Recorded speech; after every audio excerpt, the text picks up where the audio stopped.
Баршаңызға қайырлы күн, достар. Бүгін сіздермен бірге менің ең сүйікті салатымның бірі түйшен есік, яғни ененің тілі деген салатты жасайтын боламыз. Бұл салат менің ең сүйікті салатымның бірі.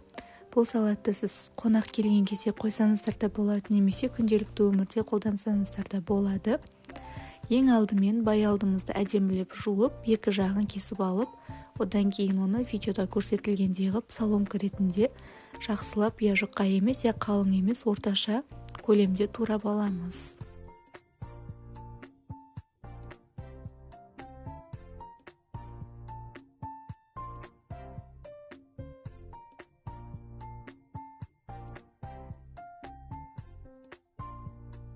Ендігі кезекте кляр жасайтын боламыз.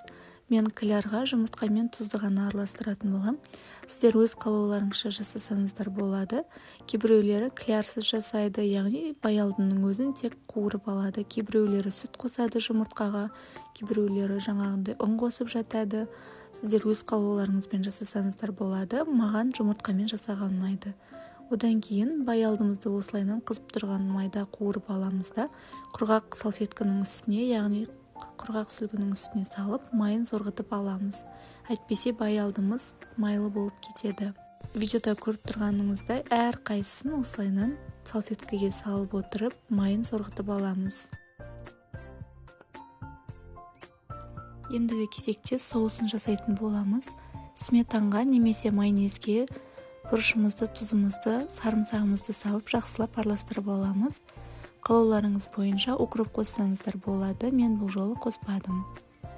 Одан кейін салмасына бізде помидорды мен әдемілеп турап алдым соломка қылып, и тағы да салатный лист керек болады. Видеодағыдай баялдымыздың бір бетіне соусымызды жағып, помидорымызбен салатный листімізді қойып отырып, әдемілеп рулет қылып ораймыз.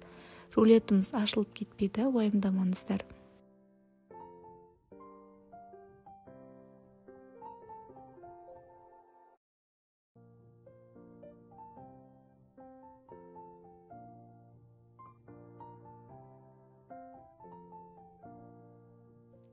Салатымызды осылай майонездің көмегімен ұзорлап әдемілеп ұсынсақ болады. Менің салатым сіздерге ұнады деген үміттемін. Маған лайк басып, комментарий жазып қолдап кетіңіздер. Баршаңызға ас болсын. Сіздермен болған Гүлзада. Қош сау саламатта болыңыздар.